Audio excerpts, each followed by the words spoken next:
So I'm going to let Jonas introduce himself. So over to you, Jonas. Thank you, John.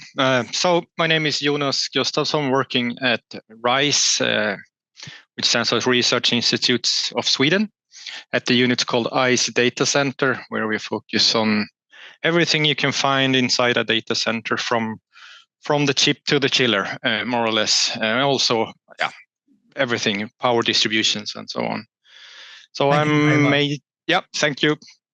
And if you ever get a chance to go and visit the RISE labs at Luleå, I would definitely recommend it. I was up there a couple of years ago in minus 37 degrees, which was a very interesting couple of days up there. Right, so first question, Jonas. Can we just define what edge and modular facilities are? Well, edge seems to be a difficult one to define. It changes whoever you meet and you talk to. But I think we need to focus it around low latency services. On top, we have increasing focus on data sovereignty as well. Maybe if you look back 3-4 years when edge was coming, everything was around low latency, but the big amount of services required in this low latency seems to be growing a little bit slower than expected, and it's more focused on having the data close to you and don't let it diffuse into the unknown cloud where you don't have the trace of it. But then you can also think of the size of data center, of an edge data center, and the amount of power going into it. And also there, it's difficult to say. Some say that, an edge node could be a Raspberry Pi even. I don't know if I agree with that. But if you look at what some say networked edge, I would consider it from maybe half a rack or a single rack up to 10-20 racks of IT. And the power that requires, of course, might change now with this AI boom we're having, and more power going into each rack. So it's a very difficult question to define edge. I know, and I think we've been having lots of debates at all the conferences that I've attended in the last couple of years. What is actually the edge? And I think, you can ask 50 consultants what the edge is and you'll get 50 different answers. Exactly. Which makes it a bit confusing. And for me, to me, it's the last point before you actually hit the user. Yeah. So that would bring into basically play small enterprise data centers, server rooms, mobile base stations, etc. Exactly. And I'm intrigued to find out what will happen with AI at the edge. But I know that you guys have been researching that. So what do you see as the cooling challenges at the edge? Yeah, I mean, basically it's the same challenges in any data center. Maybe it's just because it's smaller and you will probably not have on-site staff all the time. That's one major difference to larger facilities. And that also brings complications where it comes to service and maintenance. You need to design to operate it out of bands for maybe years to come, and try to reduce or maximize the mean time between failures of the whole system, including the cooling systems. And one way of doing that is reduce the amount of moving parts you have inside the facility. So try to reduce compressors, look for really reliable stuff, and monitor it well. And I think there are things we can learn from other businesses when it comes to this predictive maintenance point of view, to also monitor and operate things, not only react on things when things break down, but make sure you operate it during under the best conditions, so to say. Yeah. Do you think that then leads to a tendency to over-engineer remote sites for, so you've got a couple of cooling solutions that maybe cycle so that if one goes down, then you can the other one will be able to handle the duty until a remote engineer can go and visit and repair? Yeah, I mean, it's a good question on how to address that, so you can sustain or keep the operational going, even at a little bit reduced performance for a while, but you don't have to shut things down. Yeah. And there it also comes into like the interoperability or the integration with the IT system.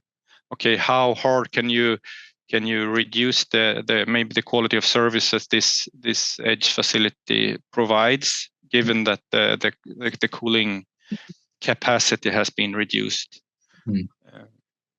Yes, it is a challenge, isn't it? At the edge of modular sites once we've defined them. Okay, so are there any solutions to address these challenges? I mean, I know that RISE is part of the EcoQ project. Is that correct? And you've been using AI at the edge to optimize airflow? Yeah, that is true. RISE, we're part of the EcoQ project. Myself, not that much. I have a slight understanding, but we have run many other projects in relation to edge to see how you can, first of all, direct air in, and if it's an air-cooled data center, using AI to kind of maximize the performance of each server, to try to switch off servers that are not used. And this is also related to maximize the temperature that you get out from one of these data centers, or any data centers in general, to optimize for both heat recovery and heat rejection, since it's easier to get rid of heat that's hotter temperature wise than if you have a mix. So going back to your question, if there are challenges or solutions to operate it, yes, it is. And I think it's back to this holistically control, where you also take control of the IT maybe, and operate that in together with the cooling system. Yeah. I think that will be seen more, and it's also maybe easier to do in an edge application than in a large facility or a co-location data center, where you have tons of difference of hardware. In a maybe a prefabricated edge data centers is easier to operate the IT in collaboration with the facility, and that could be an advantage, I think. Yeah. And of course, if we consider the concept of software-defined data centers, it is possible with using edge in a kind of mist or fog configuration, that you can actually spread the load or have the ability to move the load in the event of a cooling failure at one site. When you have this edge to cloud continuum, I mean, if it's not super critical latency-wise, maybe it can be moved into the next layer of the cloud architecture. And then maybe sent down to the adjacent edge data center. Yeah, that could be done as well. Yeah, for sure. So monitoring, I think, is quite important as well, but then that also depends on where you are located. So edge sites tend to be at the boundary, quite a long way from certain urban environments in some cases. And that could be a problem for monitoring. So your site could go dark, and what do you actually think about that then? So once it goes dark, do you send an engineer automatically to go and find out why it's gone dark? Yeah, sooner or later you have to do it, I guess. Absolutely. But there could be different ways of acquiring the monitoring data, of course, using the traditional fiber connection that the data center is connected to, but you could also have backup system 4G and so on. But it's monitoring might be even more important in edge applications than in larger facilities, where you have, as I said before, on-site staff, and it needs to be considered that the how to make sure you get hold of the data, even if it goes black or loses its main power connection.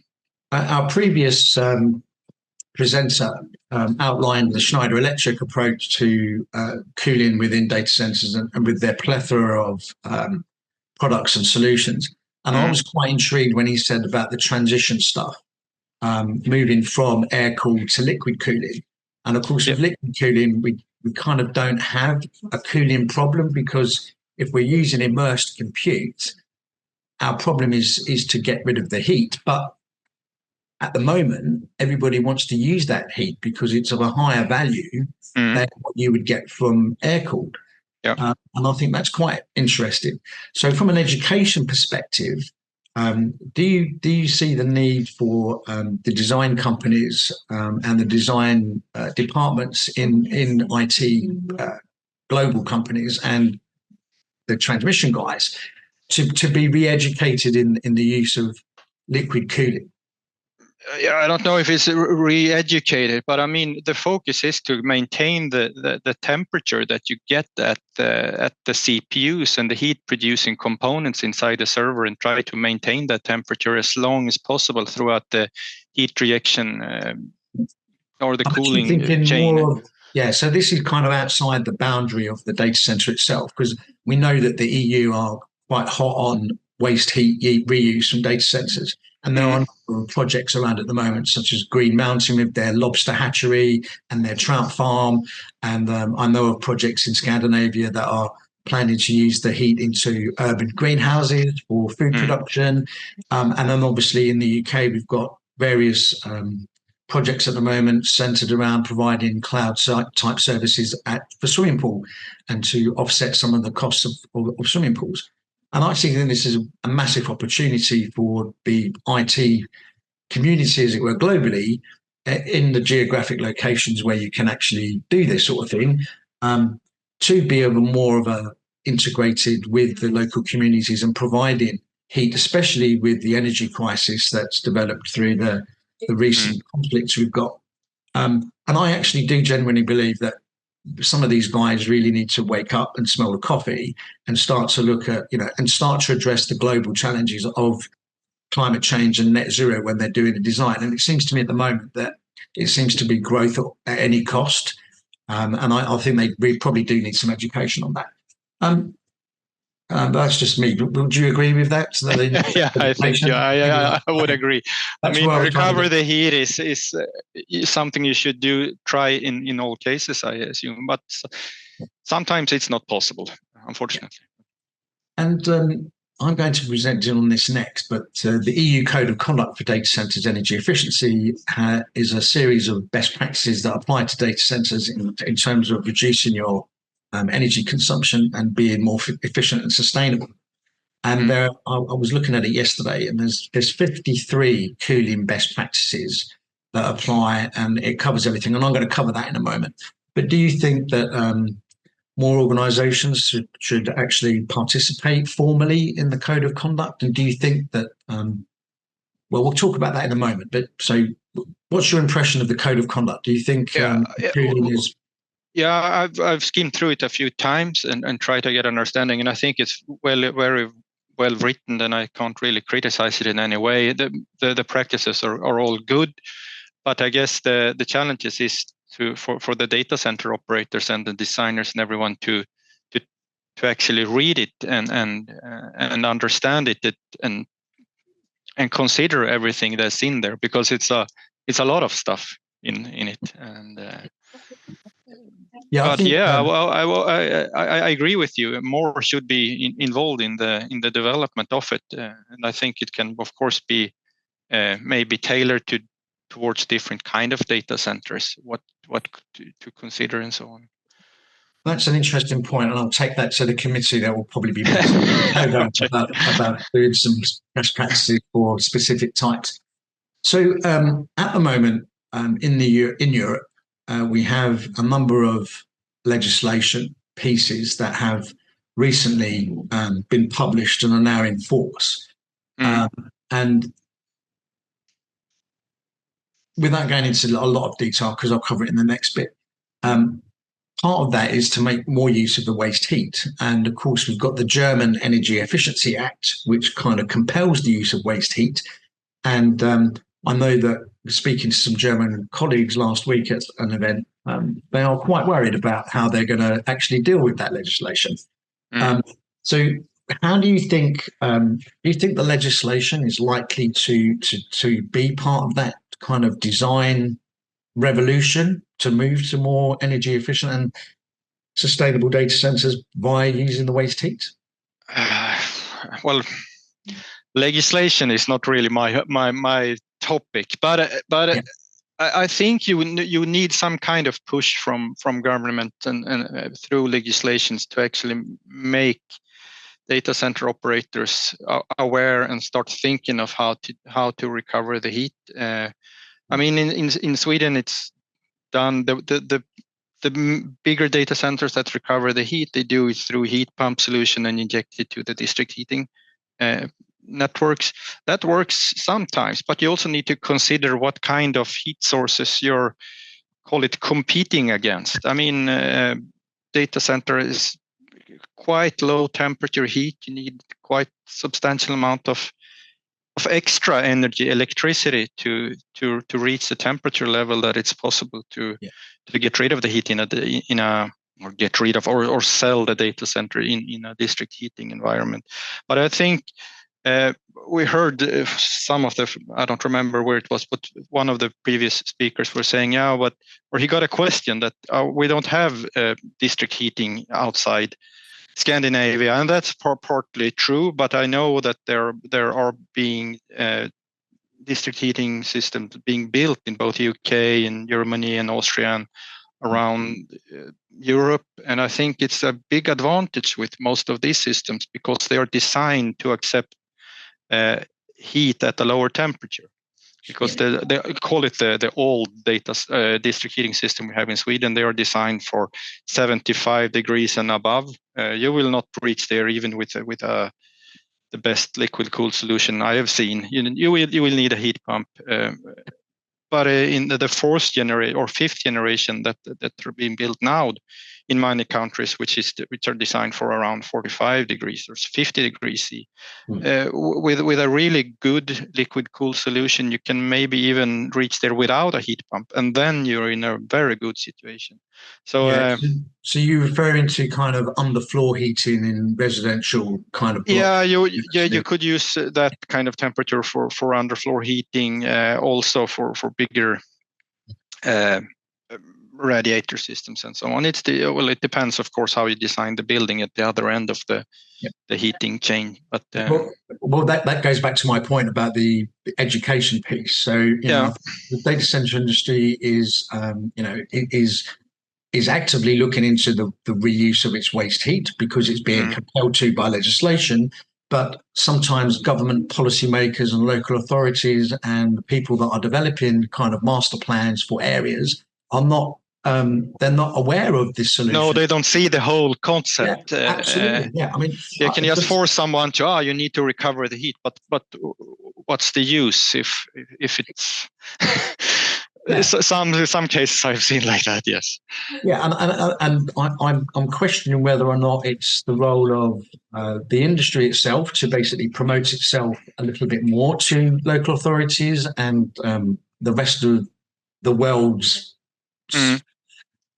commercial activities, or whether or not they should be approaching us and saying, look, we understand you're a heat source, and can we grab it?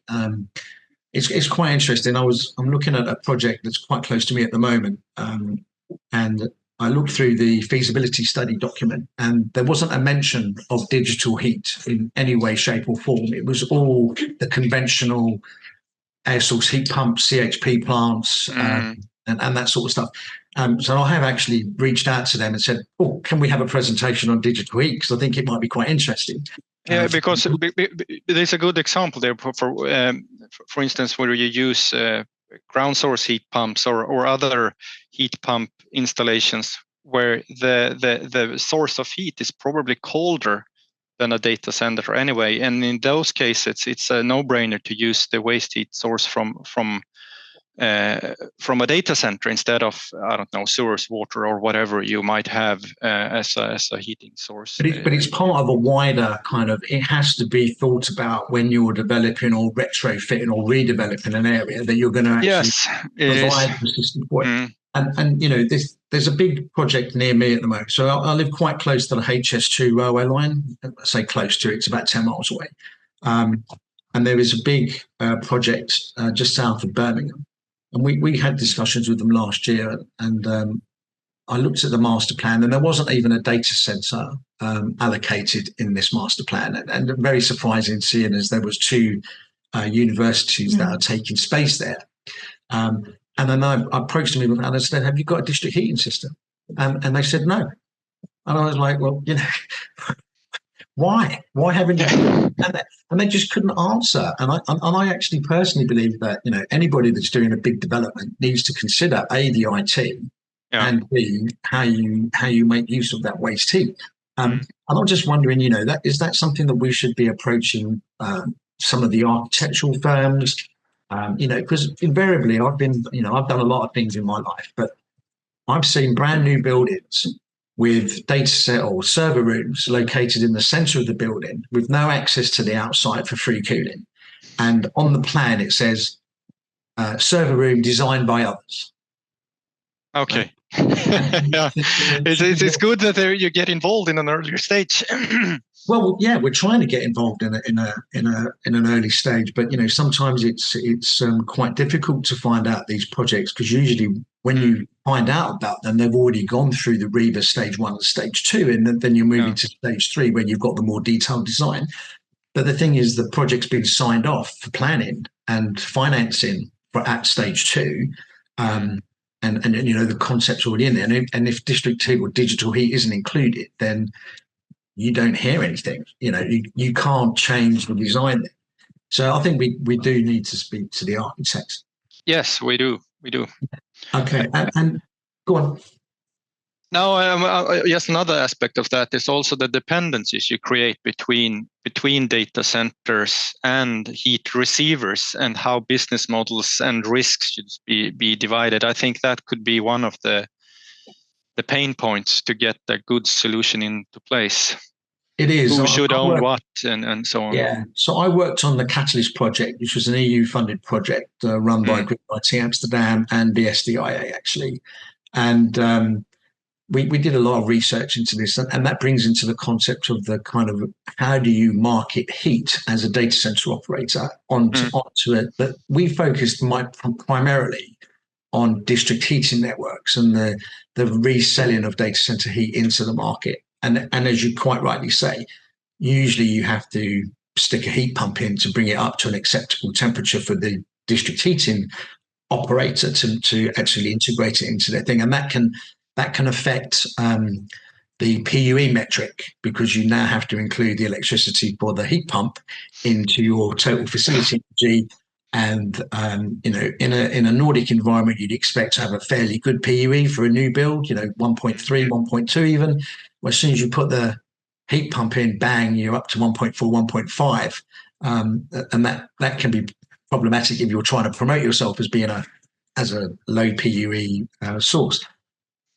So the other thing is, I was going to say, what solutions are available to address the legislative aspects? And I think we've probably already covered them. We've got the code of conduct, we've got heat pumps, we've talked about urban master planning, education. And I think the most important one is actually collaboration with different entities. And traditionally, the data centers approach has been rather island mentality. You know, we're designed to be off grid. We're designed to be kind of separate. We're very secure. We have lots of security protocols and aspects. And I think this might be part of the wider kind of data center image problem that we seem to have at the moment. You know, energy guzzling, cold eating, fire breathing dragons.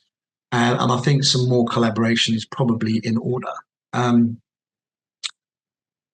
So can you tell us a little bit more about what research projects are underway at RISE at the moment in terms of cooling?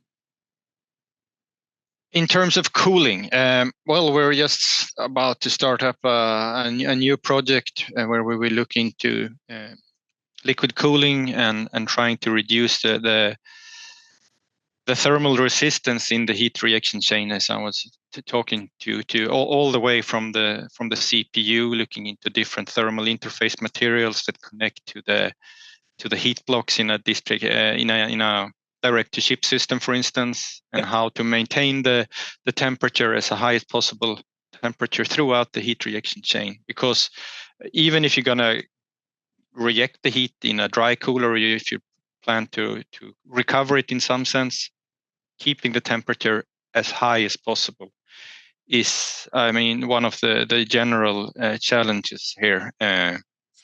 Even if you're going to use it in a greenhouse or a district heating system, it doesn't matter. You want to keep the temperature as high as possible. Other heat recovery project that we're just about to close, one project called We District, where we have operated, you might have seen it, where we operated immersion cooling systems together with fuel cells, where the fuel cells produced power to power the servers in the liquid cooling system, and then we kind of chained the cooling systems from the district. The intention was to reject the heat directly into the district heating system by daisy chaining the immersion system with the fuel cells, because the fuel cells operate at an even higher temperature than the immersion system. And so how you did could that, sorry. How did it go? It went quite well. We couldn't really match the temperature of the district heating system here, as in the winters it can reach up to 90 degrees. But I would consider that mostly an engineering problems in the fuel cells, because they are not optimized to recover the heat at those kind of temperature. They want to get rid of the heat at a lower temperature. But it at least shows the potential of thinking a bit wider than only buying electricity. I mean, if you have piped gas and you can produce power with the efficiency of maybe 55 or 60% on site, and also recover the heat, you have a really good combined heat and power plant where you also integrate the data center in the loop. Yeah. So that system is now being expanded in another ongoing project called E2P2. Yeah. So we'll see. Really good. I've always felt that the data center industry needs to look at fuel cells in a slightly different fashion. So at the moment, kind of everybody thinks that they're a backup solution, and I'm actually thinking that maybe they should be a primary solution. Yeah, in this case, it was. Yeah. So if you have an array of cells, then you've got the inbuilt resilience already in the cells, because not all the cells are going to fail at the same time. You might get one of the cells fail, but and you can just extract it and put a new one in. Yeah. And I think that's something that we should be exploring a little bit more, and especially if we can use renewable energy and hydrogen from renewable energy to crack the water into to bring the fuel cell up. It doesn't have to be a fossil fuel based solution for. No, of course not. Yeah, I mean we are attempting to reduce the. As you know already, that was one of the major challenges in the project we had, because we didn't have piped gas here, so we had the on-site storage of renewable biogas instead. And that's another thing, biogas, which is an integration with basically sewage systems, isn't it? So anaerobic digestion producing methane, and then methane to re-engineer the fuel cell. I mean, I said this last week on one of the panels, we have immense challenges in this industry. So firstly, we've got the AI problem and its projected energy growth, and that is butting up against the fact that we're closing fossil fuel powered stations and renewables isn't really reliable enough. And that's why we've got this headlong rush into developing SMRs, small modular reactors for data center sites and adjacent up. That's a whole nother conversation for a whole different panel, I think. But anyway, I think that's going to be quite interesting. But I genuinely believe that we have all the tools already in place to deal with the energy challenges for data centers moving forward. And it's just that some of the operators and the design companies need to start to think outside of the box, and that takes education. It's education of the design teams, but it's also education of the customers. I remember speaking to a Nordic operator about 8 years ago, and they happened to be located quite close to a massive substation that had the renewable energy from hydro of 140 hydro stations. There was 1.2 gigawatts plus of energy available 2 kilometers from the site, right? And we looked at the risk analysis. We basically said, well, what's the chances of this substation going down? It's been there for over 100 years and it's never gone down, right? And from a risk analysis point of view, you go, well, what's the impact of it? Well, quite high. But what's the likelihood of it going down? It was almost zero, right? So it had the lowest score. And quite rightly, the managing director of the firm said to me and to the rest of his design team, if that's the case, why have I just spent £4 million on backup generation? Right? We don't need it. And it's in a customer education piece. Customers expect there to be backup generation. But I think we're in a whole new paradigm now. And with software-defined data centers and all of the tools which we can steal from our friends in other industries, we have all the solutions available. It's just the industry and the senior people need to start thinking outside of the box. I've seen similar things with engineering companies that, we're going to design and you need this amount of diesel generators to cover the worst case scenario. If you're going to run it on full power and you run out of steam and it's the hottest day of the year and everything, and if and they need to design for that because they kind of to have their back cleared, as we say in Sweden. I don't know if you can translate that into English, but to be on the safe side. But I think we need to start thinking a little bit more creative and take some chances and balance also the IT system. Maybe you can ramp down and switch off some of the non-critical stuff in those cases. Yeah.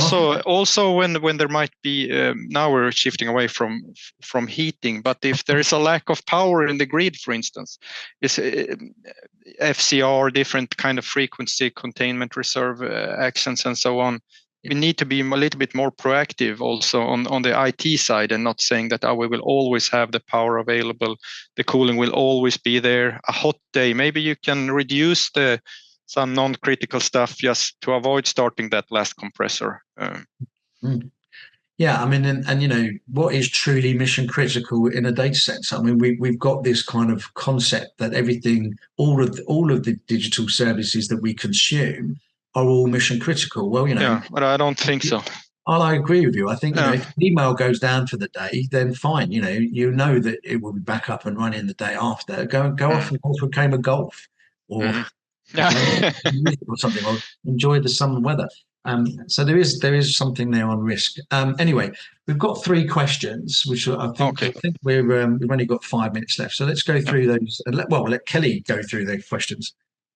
I was going to say, I didn't know if you wanted me to jump in. I didn't want to break you off. Just quickly, thank you both again for tackling an unwieldy topic in such a session, and for handling it between the both of you. So thank you so much for that. So if I just quickly run through these 3 questions that we've had from the audience. Data centers are constantly receiving bad press, as you've touched on. Do you think that data centers are now leading the field in heat recovery and sustainability? Yes. I don't know if you want to go first, John. I think there's a lot of talk, and there are isolated cases where renewable energy and heat recovery are in place, and some of the big players. So for instance, I think it's one of the projects in Odense has got. They connect to the district heating system. We know that the Scandinavian data centers are almost compelled to link to their local district heating system. So these work. We've got the Green Mountain project, which is the hot lobster hatchery, which I once was described as frisky amphibians. And we've got the fish farm that Green Mountain are also working for. So I think it's there. It just needs to become a little bit more widespread. Yes, I agree. But again, we have to understand that it's location is important. right? And you wouldn't want to see a trout farm down in Madrid, for instance, or in the southern area, because it's likely to be, we've got to think about water conservation, which I think our colleague from Schneider was talking about, and the previous guy as well.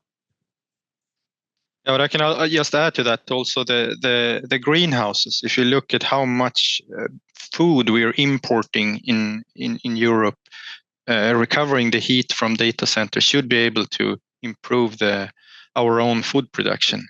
Greenhouses primarily, and also other kind of foods, algae and fish and whatnot. But it needs to be scaled up. There are examples, islands, as you said, but I wouldn't say maybe claim that we are the leading one. We're one of them, and we should be able to do a lot more. Yeah, there's a lot of process cooling that can be recovered from other industries and other sectors, such as cold chain and transport refrigeration and heavy engineering. Where they're using molten steel. I mean, if you can't recover heat from that, then you probably want to stop doing it. Okay. Yeah, I'm just moving on. I'm just going to say I'm constantly intrigued by the data center lobsters, and I think they come up quite a lot, and I can't wait to have the opportunity to try one of those. So fuel cells will give up to 99.99% reliability. People get nervous if there aren't any generators attached. Yeah, I mean, 4 nines is a pretty high reliability factor, and I can understand why people get nervous, but really, it's they need to address their own internal risk profile. So, and I kind of touched it in the last point. What is truly mission critical within the data center? Which actual services are the ones that are completely integral and essential to your business, and what can you do without? And the code of conduct, which we'll be covering in a moment, which, although it's not a cooling best practice, says, allocate priorities to your data center services, and perhaps maybe have different types of service within your facility. So class 4, EN 5600 class 4 uptime tier institute class 4 is really only necessary for, the highest mission critical applications. If you go down a little bit more, just be circumspect. And we've got the software-defined data center concept has been around for a long time now, and there are very few companies that actually use it. And I'm constantly amazed about that. But, we've had, I think, with the climate emergency and the net zero goals, necessity is the mother of invention. And if we can start to reevaluate what is truly mission critical, then we can start to think about it. But this one size fits all approach is not doing anybody any favors. And Jonas, I don't know if you have anything to add. No, well, 99.99%. Well, I don't think you only have one fuel cell. You will have a stack of them. So if one fails, there will be others. You will not rely completely on the fuel cells. You might probably also have a connection to the power grid that can take over if one of your fuel cells fails. So I don't see it as increasing the risk. I would rather look at it reducing the failure risk. And to add to that point, I think the problem with fuel cells is at the moment they're relatively expensive. Obviously, the price will go down when we start producing them at scale, but we need to have the fuel source as well. So it's very much intrinsically linked with the hydrogen network that is embryonic, very embryonic, actually. I mean, there is, I think, certain European countries have a hydrogen strategy, but we using existing pipelines, and hydrogen is a tricky little particle actually to deal with. It is. Because it's quite small. So the actual engineering required, you can't have many leaks in the pipe network. You have to really think about how you do that. There is, I think that there is a term for hydrogen, but I see, we are blending hydrogen with other fuel sources at the moment and running over existing pipelines. So, but the thing is, the hydrogen kind of concept is going to take some years to pan out. And, this industry is historically very conservative. It comes back to our risk appetite, and we all, we'll try anything new as long as it's been around for 10 years. Thank you. And just for our final question, before we move on to the next session, staying on the idea of fuel cells, we've not really considered hydrogen. We're constantly told by many in the media that co-locating renewables and battery energy storage is the future. We've heard very little regarding fuel cells other than as an alternative to batteries. Giving the little information, what do you think the key technological and infrastructural changes that need to be addressed if we were to decide to implement fuel cells as our primary energy system? Well, I think we've just covered it. So the actual hydrogen needs to be completely kind of, we need to have something on that. Can you put the question back up, actually? Oh, sorry. Yes.